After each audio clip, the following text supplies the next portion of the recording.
नमस्कार दोस्तों, हमारे यूट्यूब चैनल एग्जाम लर्नर में आपका स्वागत है। दोस्तों आज के इस वीडियो में हम लोग यूपीपीएससी यानी कि उत्तर प्रदेश लोक सेवा आयोग के द्वारा आयोजित राजकीय इंटर कॉलेज जीआईसी प्रवक्ता के लिए भारत एवं विश्व के भूगोल का तीसरा पार्ट देखेंगे। इसके पहले 2 पार्ट अपलोड हो चुका है। जो लोग नहीं देखे हैं चैनल के प्ले लिस्ट में जाके आप वहाँ से देख सकते हैं। और GIC GS previous year question का भी वीडियो हमारे चैनल पर अपलोड किया गया है, तो वहाँ से भी आप प्ले लिस्ट में जाके देख सकते हैं। आपको पता होगा एग्जाम डेट 19 सितंबर 2021 को है और जो लोग जीआईसी प्रवक्ता आश्रम पद्धति का फॉर्म फिलअप किए हैं उनका एग्जाम डेट है 26 सितंबर 2021। तो इन दोनों ही परीक्षाओं के लिए काफ़ी महत्वपूर्ण है। जीएस पार्ट में आपको पता होगा 40 क्वेश्चन पूछा जाएगा और आपके ऑप्शनल सब्जेक्ट से 80 क्वेश्चन, टोटल 120 प्रश्न इसमें पूछे जाने हैं। और इसमें निगेटिव मार्किंग भी है 1/3, यानी कि 3 क्वेश्चन गलत होता है तो एक सही क्वेश्चन भी आपका काट लिया जाएगा।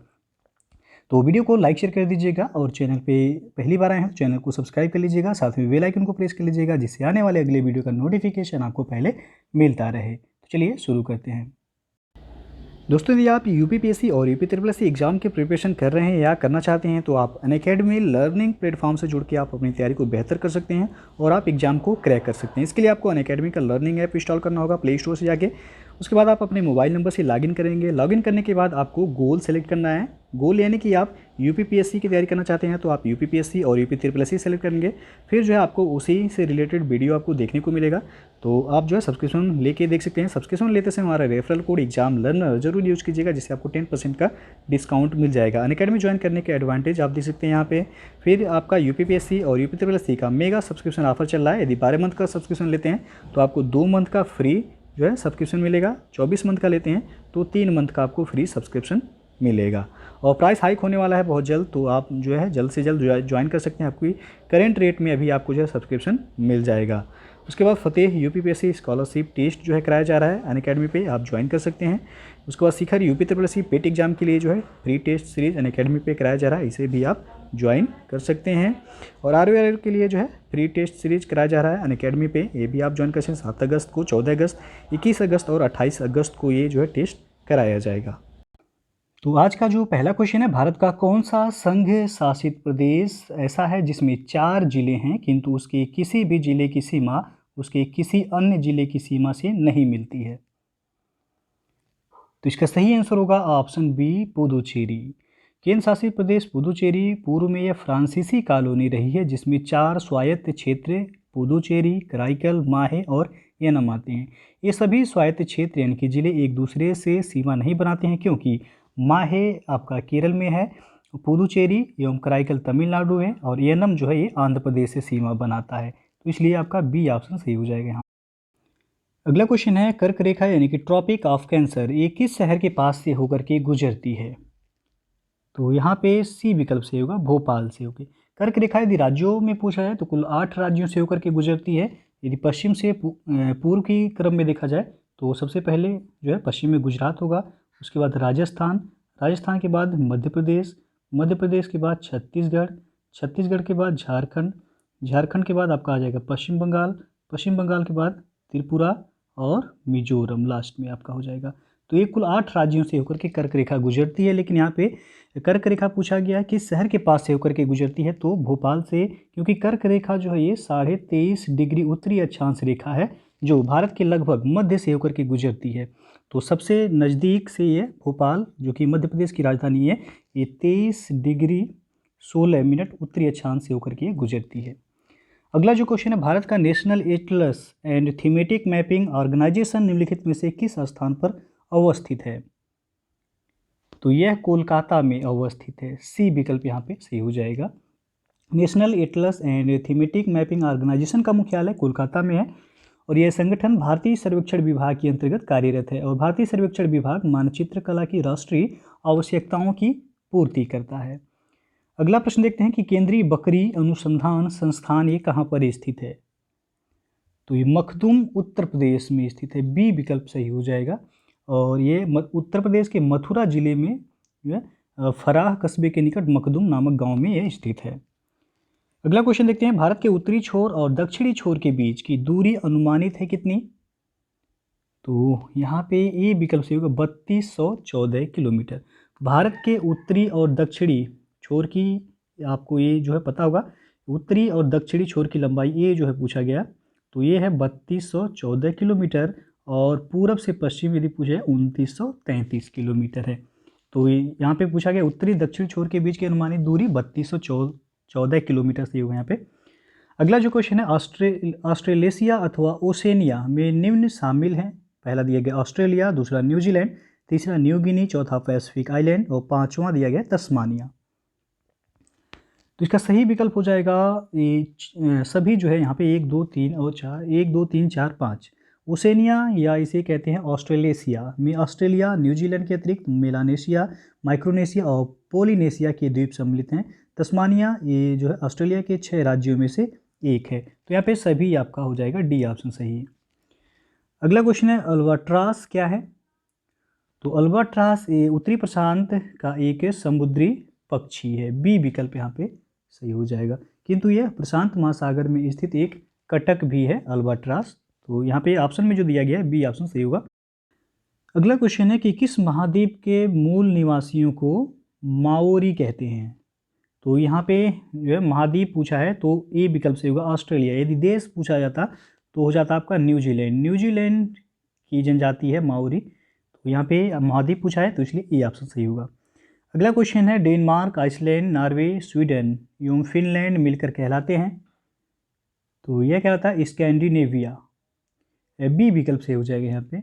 उत्तरी यूरोप के नॉर्वे, स्वीडन तथा डेनमार्क देशों को सम्मिलित रूप से स्कैंडिनेविया देश कहते हैं, और फिनलैंड, आइसलैंड तथा फैरो द्वीप समूह के संग ये देश नॉर्डिक देश भी कहलाते हैं।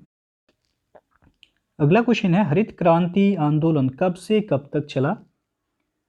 तो यहाँ पे डी ऑप्शन सही होगा 1967 से 1990 तक। और भारत में हरित क्रांति की शुरुआत हुई थी 1966 ईस्वी में, और इसके जो हरित क्रांति के जनक जो माने जाते हैं भारत में एम.एस. स्वामीनाथन माने जाते हैं। अगला क्वेश्चन है, भारत की सबसे बड़ी जनजाति कौन सी है? तो इसका सही विकल्प हो जाएगा सी ऑप्शन, भील जनजाति। वर्ष 2011 की जनगणना के आधार पर भारत की सबसे बड़ी जनजाति जनसंख्या में वो भील जनजाति है। भील के पश्चात दूसरी सबसे बड़ी जनजाति जो जनसंख्या के आधार पर है वो है गोंड। तो सबसे बड़ी जो है पूछा है भील से ही हो जाएगा यहाँ पे। अगला क्वेश्चन है, निम्न में से कौन सा भारत के पूर्वी तट का एक मुख्य बंदरगाह यानी कि पत्तन है? तो यह है विशाखापत्तनम। बी विकल्प यहाँ पे सही हो जाएगा। कोलकाता, हल्दिया, पारादीप, विशाखापत्तनम, चेन्नई, एन्नोर एवं तूतीकोरिन ये पूर्वी तट के मुख्य बंदरगाह हैं, जबकि मुंबई हो गया, कांडला और न्यू मंगलोर ये पश्चिमी तट के प्रमुख बंदरगाह हैं। कांडला गुजरात में है, ये पश्चिमी तट का प्रमुख बंदरगाह है जो कि कच्छ की खाड़ी में ये पड़ता है, जबकि पुदुचेरी, कराईकल और विशाखापत्तनम ये पूर्वी तट पर स्थित हैं। तो यहाँ बी ऑप्शन सही होगा। नेक्स्ट क्वेश्चन है, दक्षिण पश्चिम मानसून भारत में सर्वप्रथम कहाँ पहुँचता है? तो ये चेन्नई में पहुँचता है। सी विकल्प सही हो जाएगा यहाँ पे। और अगला प्रश्न देखते हैं कि निम्नलिखित राज्यों में से किस राज्य में अक्टूबर तथा नवंबर माह में सर्वाधिक वर्षा होती है? तो यह तमिलनाडु में होता है। बी ऑप्शन से हो जाएगा। तमिलनाडु में लौटते हुए मानसून अर्थात उत्तर पूर्व मानसून से अक्टूबर एवं नवंबर माह में सर्वाधिक वर्षा होती है। इस प्रकार जो ऑप्शन में यहाँ पे दिया गया है राज्यों में, तो तमिलनाडु सही हो जाएगा। अगला क्वेश्चन है, जेट स्ट्रीम का संबंध निम्नलिखित में से किससे है? तो इसका संबंध हो जाएगा मानसून से। ए विकल्प से हो जाएगा यहाँ पे। भारतीय मानसून की उत्पत्ति के संबंध में विभिन्न सिद्धांतों में से जेट स्ट्रीम एक सिद्धांत है। इस सिद्धांत के प्रतिपादक एस्ट महोदय हैं, इनका नाम है एस्ट। और भारतीय मौसम विज्ञानी कोटेश्वरम ने भी इस सिद्धांत पर महत्वपूर्ण शोध कार्य भी किया है। तो यहाँ ये विकल्प सही होगा। और अगला क्वेश्चन है, एल नीनो धारा कहाँ से प्रवाहित होती है? तो ये प्रवाहित होता है पेरू से। बी विकल्प सही हो जाएगा। एल नीनो एक जो है उपसतही गर्म जलधारा है जो कि पेरू के तट पर उत्तर से दक्षिण की ओर प्रवाहित होती है। और गिलबर्ट वाल्कर ने सर्वप्रथम एल नीनो के प्रभाव का अध्ययन किया था। आगे जो देखते हैं क्वेश्चन है, भारत में टुंड्रा जलवायु कहाँ पर पाई जाती है? तो ये पाया जाएगा लद्दाख में। ए विकल्प से हो जाएगा। टुंड्रा जलवायु से तात्पर्य जहाँ पर तापमान वर्ष भर 10 डिग्री सेल्सियस से कम होता हो या शीतकाल में हिमपात के रूप में वर्षा होती है। भारत में लद्दाख, हिमालय के कुछ भाग, कश्मीर, इन सभी क्षेत्रों में जो है इस प्रकार की जलवायु पाई जाती है। अगला जो प्रश्न है, जलवायु के संदर्भ में निम्नलिखित में से सत्य नहीं है कौन सा? तो यहाँ पे आप देख सकते हैं बी ऑप्शन, यह अक्सर बदलती रहती है, ये सही नहीं है। जलवायु लगभग अस्थायी होती है जबकि मौसम अक्सर बदलता रहता है। तो जलवायु में किसी विस्तृत क्षेत्र की लंबी अवधि की मौसमी दशाओं का औसत अध्ययन किया जाता है, इसलिए आपका बी ऑप्शन सही नहीं है। अगला जो प्रश्न है, ताप कटिबंधों के आधार पर विश्व में सबसे अधिक विस्तृत जलवायु कौन सी है? तो यह उष्णकटिबंधीय जलवायु, सी विकल्प से हो जाएगा। विश्व में ताप कटिबंधों के आधार पर सबसे विस्तृत जलवायु उष्णकटिबंधीय जलवायु है। यह पृथ्वी की सतह के लगभग आधे भाग को घेरे हुए है और उष्णकटिबंधीय क्षेत्र कर्कवृत्त और मकर वृत्त के मध्य में स्थित है। अगला क्वेश्चन देखते हैं कि निम्नलिखित में से वह फसल कौन सी है जो जलोढ़ मिट्टी में उगती है और जिसके लिए प्रचुर मात्रा में पानी की आवश्यकता होती है? तो यह है चावल, सी विकल्प सही होगा। चावल ऐसी फसल है जो कि जलोढ़ मिट्टी में उगती है तथा इसे जल की प्रचुर मात्रा की आवश्यकता होती है। और अगला प्रश्न है, रबी फसल के मौसम में भारत में निम्नलिखित में से कौन सी फसल उगाई जाती है? तो यह गेहूं, सरसों और चना, सी विकल्प से हो जाएगा। गेहूं, सरसों और चना की खेती रबी के मौसम में की जाती है जबकि चावल हो गया, मक्का, बाजरा, ये सभी खरीफ की फसलें हैं। अगला क्वेश्चन देखते हैं, भारत के एक ढलानदार पर्वतीय भूभाग में 200 सेंटीमीटर से अधिक वार्षिक वर्षा होती है, वहां निम्नलिखित में से कौन सी फसल की बढ़िया खेती हो सकती है? तो वहां पे चाय की खेती होगी, डी ऑप्शन सही हो जाएगा। यदि भारत के एक ढलानदार यानी कि सीढ़ीनुमा पर्वतीय भूभाग में 200 सेंटीमीटर से अधिक औसत वार्षिक वर्षा होती है तो वह चाय की खेती के लिए सर्वाधिक उपयुक्त होती है। तो अक्सर पहाड़ों में आप लोगों ने जो है देखा होगा कि सीढ़ीनुमा वहाँ पे कृषि की जाती है। अगला जो क्वेश्चन है, सागर में बृहद ज्वार कब उठता है? तो यह उठता है पूर्णमासी और अमावस्या के दिन, यहाँ पे बी विकल्प सही हो जाएगा। जब सूर्य, पृथ्वी और चंद्रमा एक सीधी रेखा में होते हैं, तीनों जब एक सीधी रेखा में होते हैं तो उनकी सम्मिलित शक्ति से बृहद ज्वार उठता है और यह स्थिति पूर्णमासी और अमावस्या को ही होता है। तो यहाँ पे बी ऑप्शन सही होगा। अगला जो प्रश्न है, निम्नलिखित में से कौन सी अभिक्रिया सूर्य से विकृत होने वाली ऊर्जा का मुख्य कारण है? तो वह नाभिकीय विलय, बी विकल्प यहाँ सही हो जाएगा। सूर्य की अपार ऊर्जा का स्रोत नाभिकीय विलय या नाभिकीय संलयन है। इस क्रिया में हाइड्रोजन के हल्के नाभिक संयुक्त होकर भारी नाभिक यानी कि हीलियम का निर्माण करते हैं। तो यहाँ पे बी ऑप्शन सही होगा, नाभिकीय विलय या नाभिकीय जो है संलयन। अगला क्वेश्चन देखते हैं, तारे पूर्व से पश्चिम में किस कारण ज्यादा दिखते हैं? तो ये दिखते हैं पृथ्वी पश्चिम से पूर्व को घूम रही है, इस कारण डी ऑप्शन सही हो जाएगा। और अगला जो क्वेश्चन है, निम्नलिखित में से किस क्षेत्र में मध्य रात्रि सूर्य को देखा जा सकता है? तो ये देखा जा सकता है आर्कटिक और अंटार्कटिक क्षेत्रों में, सी ऑप्शन सही हो जाएगा। मध्य रात्रि सूर्य एक प्राकृतिक घटना है जो कि कर्क संक्रांति और मकर संक्रांति के दौरान यानी कि उच्च अक्षांशों आर्कटिक और अंटार्कटिक क्षेत्रों में देखी जाती है। यह घटना कनाडा, डेनमार्क, फिनलैंड, नॉर्वे, रूस, स्वीडन और यूएसए का अलास्का क्षेत्र खास करके और आइसलैंड, इन सभी देशों में जो है देखा जा सकता है। अगला जो प्रश्न है, विश्व के शीत मरुस्थल को किस अन्य नाम से भी जाना जाता है? तो इसे टुंड्रा के नाम से जाना जाता है, बी विकल्प सही हो जाएगा। अगला क्वेश्चन है, निम्न में से कौन एक गर्म जलधारा है? तो ब्राज़ील की धारा एक गर्म जलधारा है और ब्राज़ील धारा अटलांटिक महासागर के तट पर प्रवाहित होने वाली एक गर्म जलधारा है। फॉकलैंड जलधारा, कनारी जलधारा और लेब्राडोर जलधारा, ये सभी ठंडी जलधाराएं हैं। अगला क्वेश्चन देखते हैं कि पृथ्वी पर सर्वाधिक शीत तापमान पूर्वी अंटार्कटिका में कितना रिकॉर्ड किया गया है? तो ऑप्शन यहाँ पे आप देख सकते हैं, इसका सही जो आंसर होगा यहाँ पे सी ऑप्शन -93.2 डिग्री सेल्सियस। और अगला क्वेश्चन है, पर्यावरणीय खेती यानी कि इको फार्मिंग को किस नाम से भी जाना जाता है? तो इसे जाना जाता है जैविक खेती यानी कि ऑर्गेनिक फार्मिंग के नाम से जाना जाएगा, डी ऑप्शन यहाँ पे सही हो जाएगा। पर्यावरण अनुकूल खेती को जैविक खेती यानी कि ऑर्गेनिक फार्मिंग भी कहा जाता है और इस खेती में रासायनिक उर्वरक, कीटनाशक और खरपतवारनाशियों इन सभी का प्रयोग नहीं किया जाता है बल्कि इसमें जीवांश युक्त खादों का प्रयोग किया जाता है।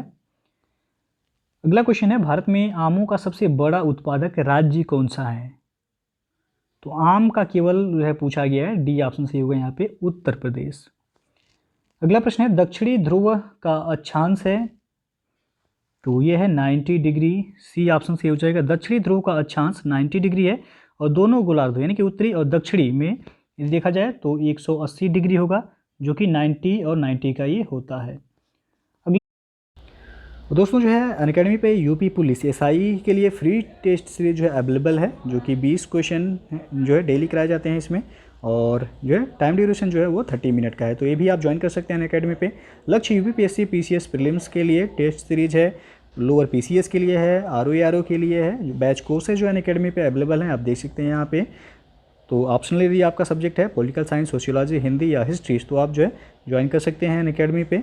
और साथ ही जो है 75 डेज का एक क्रैश कोर्स है यूपीपीएससी प्रीलिम्स जीएस का 2021 के लिए, जो कि 6 अगस्त से जो है बैच शुरू हो रहा है। जो लोग ज्वाइन करना चाहते हैं जुड़ सकते हैं, नीचे डिस्क्रिप्शन में जो है आपको लिंक दे दिया गया है। फिर आपका सीसेट के लिए ये जो प्रीलिम्स सीसेट प्रीलिम्स के लिए जो है ये कराया जा रहा है, जो कि 11 अगस्त से बैच शुरू हो रहा है, तो आप इसे भी ज्वाइन कर सकते हैं। समीक्षा अधिकारी आरओ के लिए बैच जो है शुरू हो गया है, जो कि 10 अगस्त से ये कोर्स जो है आपको देखने को मिलेगा। तो जो लोग समीक्षा अधिकारी की तैयारी करना चाहते हैं आप जुड़ सकते हैं, नीचे डिस्क्रिप्शन में आपको लिंक मिल जाएगा। और सब्सक्रिप्शन लेते समय हमारा रेफरल कोड एग्जाम लर्नर ये ज़रूर यूज कीजिएगा, जिससे आपको 10% का वहाँ पे डिस्काउंट मिल जाएगा। तो ये रेफरल कोड आप ज़रूर यूज कीजिएगा। उसके बाद सुपर कॉम्बो सब्सक्रिप्शन अभी चल रहा है अनअकैडमी पे, और अनअकैडमी को आप जो है टेलीग्राम पे भी ज्वाइन कर सकते हैं, जिससे आपको मटेरियल वगैरह जो है मिलता रहेगा। अगला क्वेश्चन है, जब समुद्र से ध्रुव की ओर बढ़ते हैं तो लवणता पर क्या प्रभाव पड़ता है? तो यहाँ जो सही हो जाएगा आपका ऑप्शन ए कि घटता है। जब समुद्र में कर्क एवं मकर रेखा से ध्रुव की ओर बढ़ते हैं तो समुद्र में के पानी की लवणता घटती जाती है, तो यहाँ पे ए विकल्प सही हो जाएगा। और अगला क्वेश्चन है, निम्नलिखित देशों में से किन देशों में से भूमध्य रेखा गुजरती है? तो भूमध्य रेखा कोलंबिया, केन्या और इंडोनेशिया यहाँ से होगा बी विकल्प।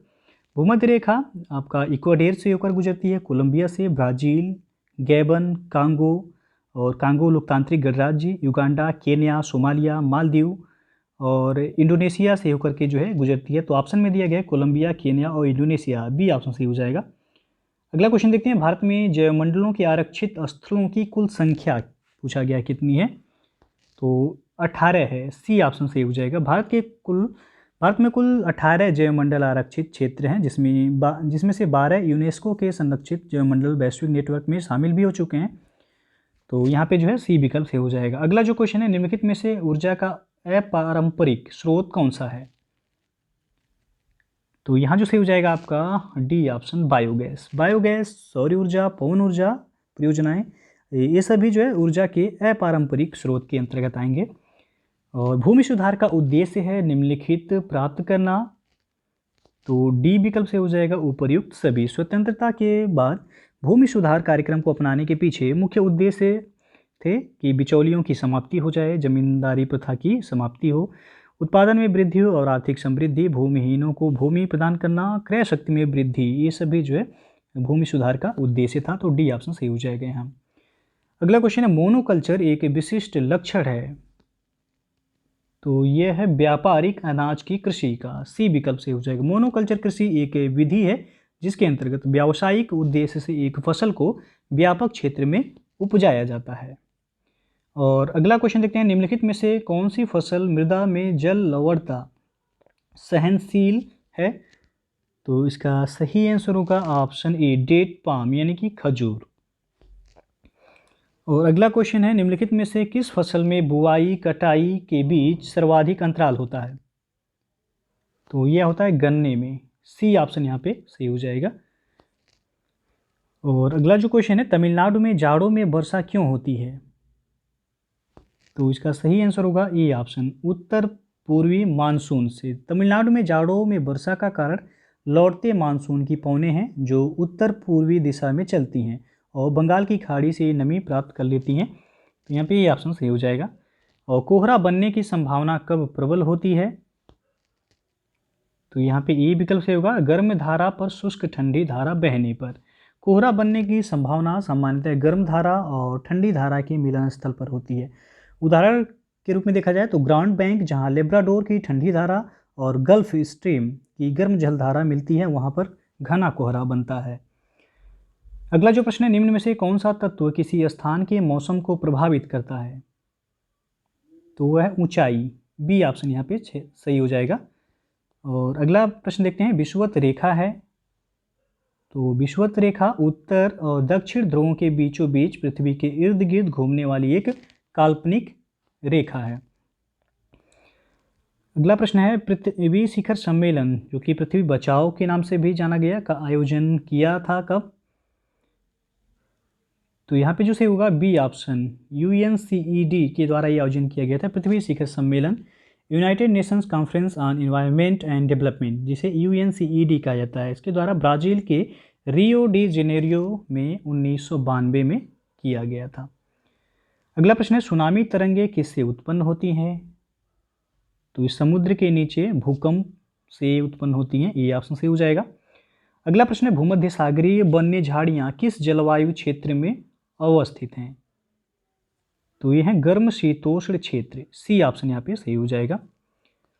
और विषुवतीय वसंत ज्वार प्रत्येक बार कितनी अवधि के बाद घटित होता है? तो ये 6 महीने के बाद जो है ये घटना होती है। डी ऑप्शन यहाँ पे सही हो जाएगा। विषुवतीय वसंत ज्वार वर्ष में 2 बार यानी कि 6 माह की अवधि पर, एक तो मार्च विषुव होता है और एक सितंबर विषुव के दौरान ये घटना होती है। अगला जो क्वेश्चन है, निम्नलिखित में से किस राज्य ने सर्वप्रथम भूमिगत जल की कमी से बचने के लिए प्रत्येक भवन में बारिश के पानी के संग्रहण को अनिवार्य किया था? तो ये किया था तमिलनाडु ने। बी ऑप्शन यहाँ पे सही हो जाएगा।